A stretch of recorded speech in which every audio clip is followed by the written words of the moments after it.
Hello, my dear students. Please follow the instructions given by the government to fight against COVID-19.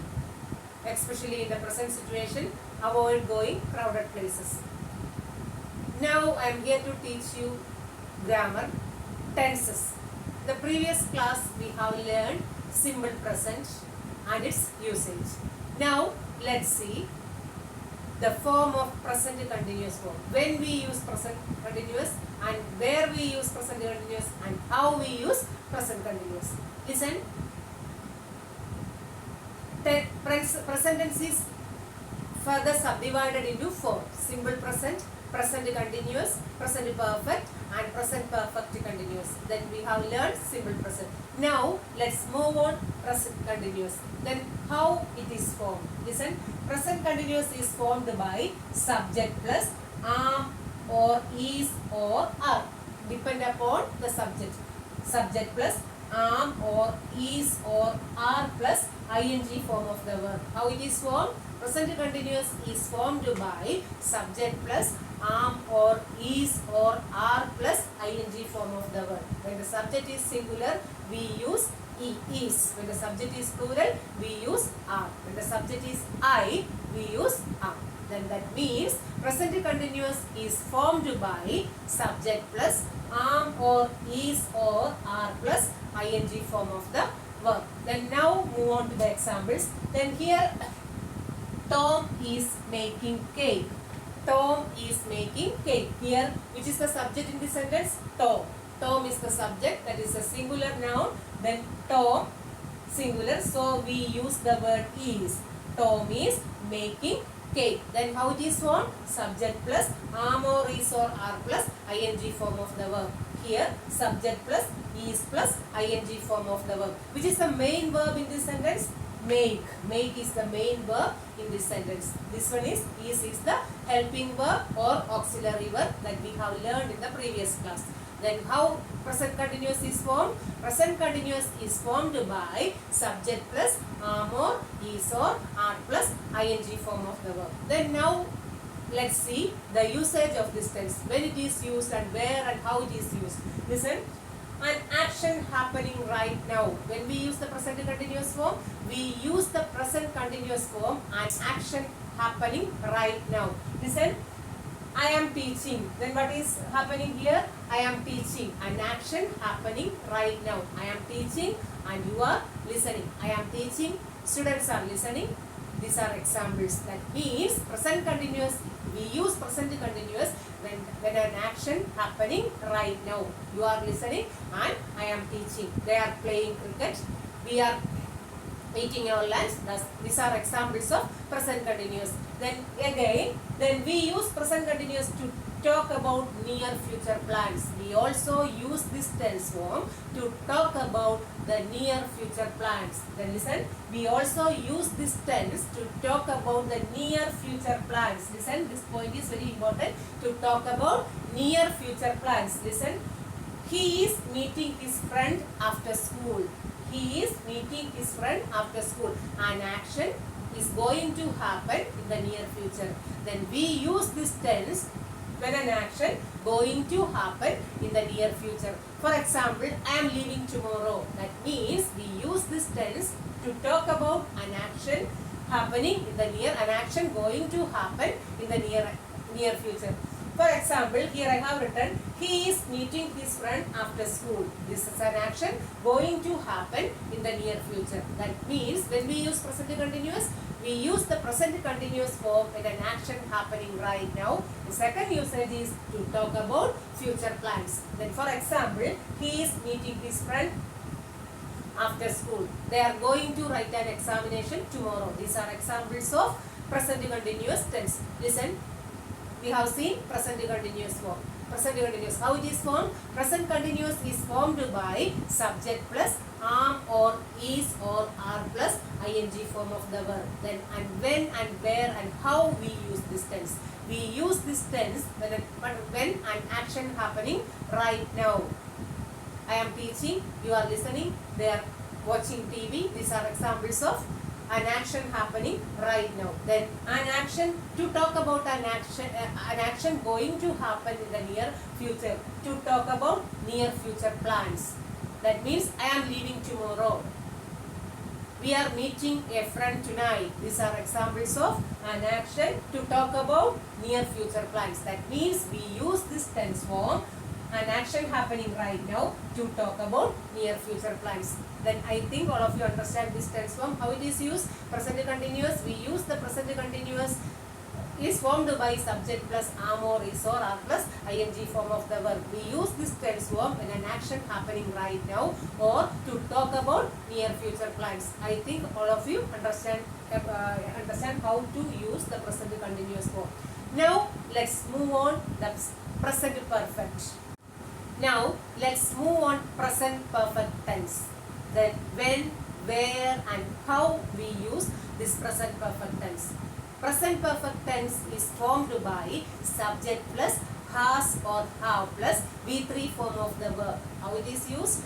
How it is formed? Present perfect tense is formed by subject plus has or have plus V3 form of the verb. Then here, for example, I have written the examination. That means subject plus has or have plus V3 form of the verb. Then how it is formed? Subject plus has or have plus V3 form of the verb. Then what do you mean by V3? V1, V2, V3 verb. That means every verb in English has 3 forms. What are they?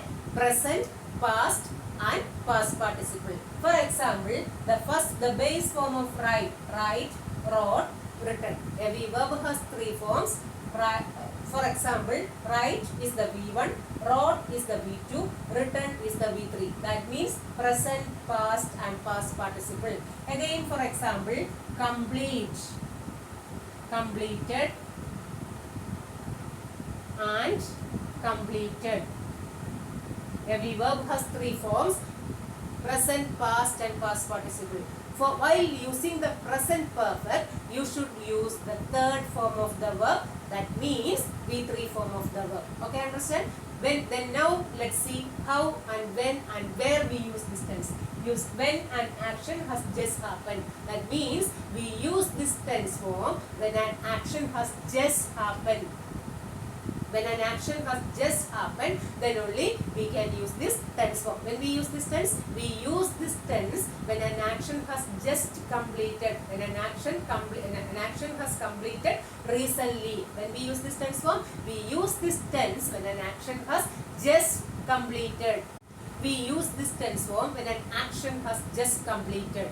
When an action has just completed. When you use this tense form, you should remember that you have to focus on the action, not on the time. When you use this tense form, you have to focus on the action, not the time. That's very important. Then now I told you we use this the form of the present perfect tense is formed by subject plus has or have plus V3 form of the verb. Then what is the difference between has and have? What is the difference between have and has? That is very important. Then if you know this, then only you can write the correct answer. Listen, how we use and when we use and where we use has and have. Listen, the present perfect tense is formed by subject plus has or have plus V3 form of the verb. Then now, what is the difference between has? What is the difference between have and has? What is the difference between have and has? That have is the base form of the verb. Then have is the base form of has and had. Listen, have. Then now we can see how we use has and have. Then when the subject is I, you, we, they or any plural noun, we use the word have. When the subject is I, you, we, they or any plural nouns, we use have. When the subject is he, she, it or any singular nouns, we use the word has. That is very important. Listen, I have, you have, we have, they have. Priya and John have. That means when the subject is plural or when the subject is I, we use have. Then again, when we use has, when the subject is he, she, it, or any singular nouns. Tom, Tom has. That means when the subject is singular, we use has, and when the subject is plural, we use have. Listen, Tom and Ben have gone. Then here the subject is Tom and Ben. Tom and Ben means plural. Two Tom and Ben. So we use the word have. Then again, Tom has gone. Tom is singular, so I use the word has here. That means when the subject is I, you, we, they, or any plural nouns, we use the word have, and when the subject is he, she, it, or any singular noun, we use the word has. That very important. Then you should remember this while doing editing or omission. These points are very important. Then the subject is I, you, we, they, or plural nouns, we use they, and when the subject is he, she, it, or singular nouns, we use the word has. That's very important. That means today here we have seen present continuous and present perfect. Listen, then today we have seen present continuous and present perfect. Present continuous is formed by subject plus am or is or are plus ing form of the verb. That means when we use this tense form, an action happening right now, or to talk about near future plans. Again, present perfect. When we use present perfect tense is formed by subject plus has or have plus V3 form of the verb. We use this tense form when an action has just completed. I have completed my homework. That means when an action has just completed, we use this tense form. Then what is the difference between has and have? When the subject is I, you, we, they, or any plural noun, we use the word have, and when the subject is he, she, it, or any singular noun, we use the word has. Now all of you listen here. Here I have written a few sentences. Correct the following sentences. What you should do? Correct the following sentences.